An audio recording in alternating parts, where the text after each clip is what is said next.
I first got the job at Carparelli's just over a year ago, and I've been working there ever since. Carparelli's is one of the most exclusive and high-end restaurants in the city, and sometimes people will wait for a few months just to have the pleasure of eating there. I work as the dishwasher there, and so I'm usually kept quite busy. Most nights, the restaurant will serve around 100 people, and so my job is to wash the dishes, dry the dishes, and then put away the dishes. I don't ever really get to see what goes on inside the restaurant, because I am often stuck out the back, so I only have a rough idea of the type of customers that we serve. There is a small window in the kitchen that allows you to see out into the dining area, which I can look out of whenever I am putting away the plates. From what I've seen, nearly everyone wears either a tuxedo or a nice dress. I've even noticed some of the men wearing a top hat, and have noticed that quite a few of the patrons will also be wearing some kind of fancy gloves. That is the type of customer we usually get at Carparelli's. Rich and fancy. I don't really mind my job too much. It can be quite physically demanding, but it pays well. Pays quite well, in fact. I get regular shifts and work long hours. So when my paycheck arrives at the end of the week, all my hard work seems worth it. I have made friends with a couple of the chefs, but the one person that I can't quite seem to get along with is the head chef. No one knows his name. Everyone just calls him Chef. Chef isn't too bad to work for. When I first started, I expected him to act like Gordon Ramsay, so I was pleasantly surprised when I found out that he is a lot more relaxed and easygoing when he is in the kitchen. Sure, the kitchen can get a bit heated, but like the old saying goes, if you can't handle the heat, then get out of the kitchen. And I think that I can handle the heat. The main attraction at Carparelli's is the head chef's special meal. It is an exclusive meal that has to be specifically ordered, and it is only allowed to be cooked by chef and only chef.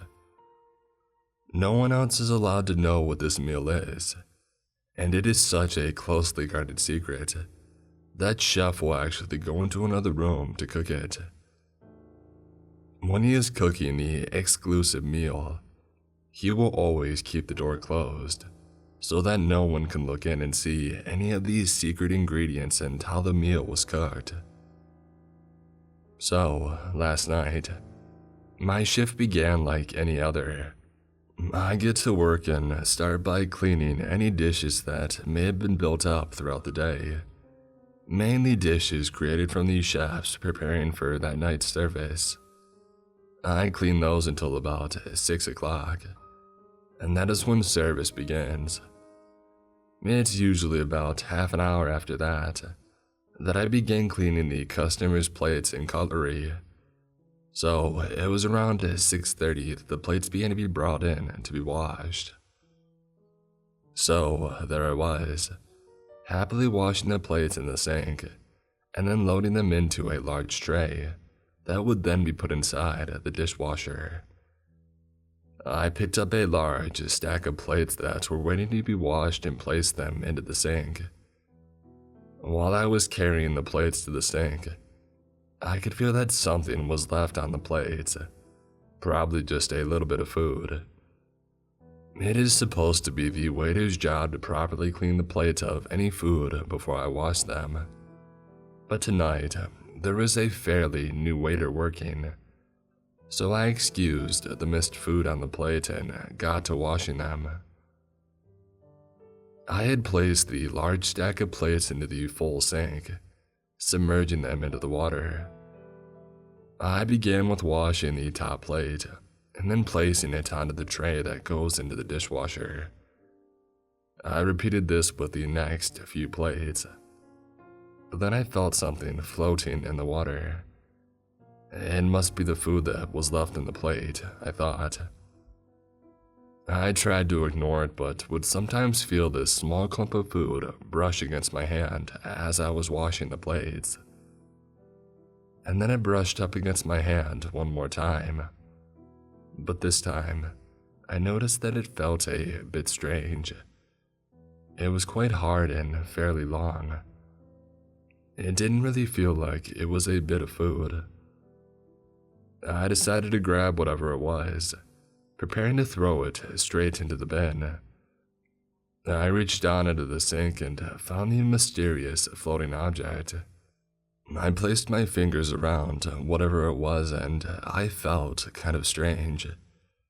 It was quite long, it felt hard, but the outside was quite soft. And what was that on the end of it? Is that a nail? I quickly pulled the strange object out of the water and looked at it, what it was. And my thought was correct. It was a nail. A fingernail, actually.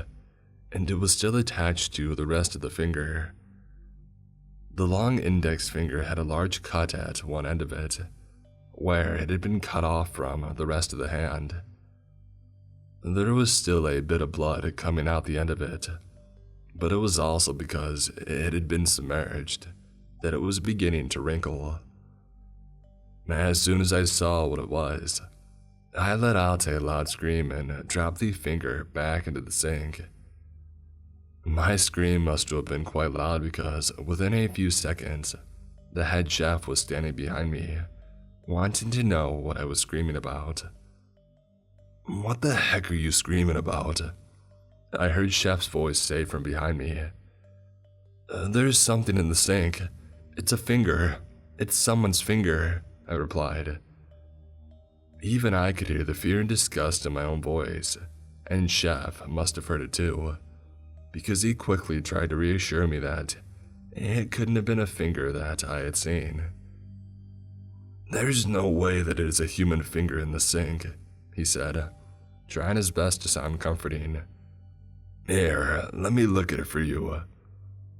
Before I could say anything, Chef plunged his hand into the sink, felt around for a second, and then pulled his hand back out. He had the finger grasped in his hand. I saw him take a look at it, and his face changed. He realized that I was correct. There was most definitely a human finger in the sink.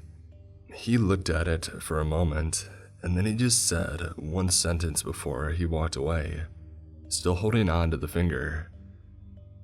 "Oh," he said quite casually, "that's not supposed to be in there." As he walked away, all I could think was, no, it's not. It's still supposed to be attached to the human hand. I was a bit taken aback by how casually Chef had just picked up the finger. I wasn't quite sure what he meant by, "It's not supposed to be in there." Where was it supposed to be then? Was he expecting it to be somewhere else? I saw the head chef carrying the finger through the kitchen, but it looked like he was trying to hide it from the other workers as he walked through. I watched him until he disappeared around a corner, and I knew that he was heading to a room where he usually prepared his secret meal. He reappeared only moments later, and he seemed to just get back to work, unfazed by the fact that a human finger had been found in the sink. I didn't know what to do. This seemed like it was a police matter, but Chef was just acting like it hadn't happened, or that this was normal. I knew that the finger had been brought in on one of the dirty plates, and so I guessed that the finger probably belonged to a customer. So why wasn't Chef reacting with horror or fear? I think Chef saw me staring at him, because he looked over in my direction and then began to walk towards me. As he approached me, I managed to ask him, "Is the person who lost the finger all right? Shouldn't we call the cops, or an ambulance, or anybody? Chef then just calmly replied, "Don't worry, it is being taken care of. The customer is okay and the matter is being dealt with. But if you wish, you can go and sit down for a while. I can understand that it might be a bit traumatic to find what you did. So, take a bit of time off to recover." I was beginning to feel quite sick, so I took him up on his offer and I went to sit down in the small staff lounge area. It was good to sit down, but something was still not right. Why was everyone so calm about this situation? Why were the police not here? Surely, I should be getting questioned about what I had found, but I wasn't. Instead, all that was happening to me was that I got to go sit down for a bit, but it seemed like Chef still expected me to work after this. This was clearly not right. So I decided to go and see the head chef and tell him that I was going to go home. There was no way I could finish my shift and I really just needed to get out of the restaurant. I got up off of one of these staff lounges and began to walk back down the kitchen. I was just about to enter the kitchen when I could hear some voices. They were coming from inside the room that Chef uses to prepare his special meal. The voices were muffled, but when I got close to the closed door, I could make out what they were saying. "Please, it was a mistake. I didn't mean to leave it sitting on the plate. I'm not sure how it happened, but I promise it won't happen again," one voice was saying. It was hard to make out who the voice belonged to, but I was pretty sure it was the voice of the new waiter, the one who was still fairly new. "No, you're right, it won't happen again," another voice said. It didn't take long to figure out that this voice was Chef. He continued speaking. "But that doesn't solve the dilemma that we're facing. Someone has paid for the chef's special and you know the rules. One man's payment becomes another man's meal. I needed that finger for the customer that ordered my special. Do you really think I can serve that after it's been sitting in the sink?" "No, I know you can't serve it now," the waiter replied. I could sense the fear in his voice. He knew that he had made a huge mistake and he was very fearful of what that mistake would cost him. "No, I can't. But the customer has already paid, and we can't make him pay again. So, I will have to get the ingredient from another source," I heard Chef say, a hint of anger in his voice. "No, please. I'll find you another. Please, please, anything but this," the waiter yelled out. It sounded like he was begging. He was desperate.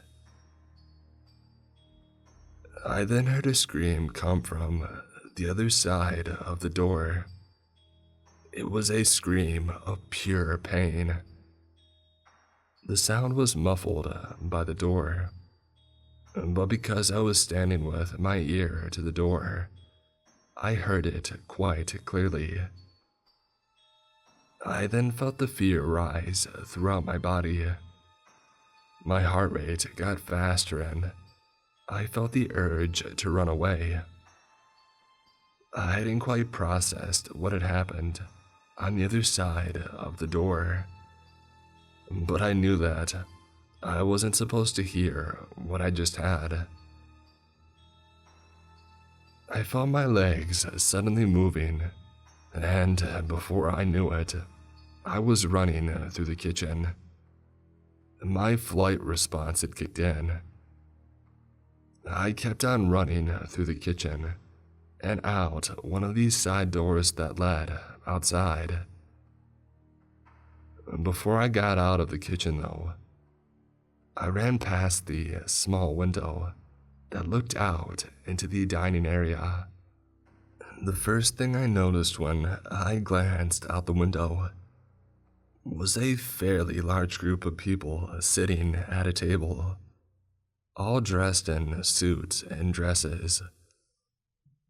What was strange about this group of people, though, was that all of them were missing most of their fingers on one of their hands.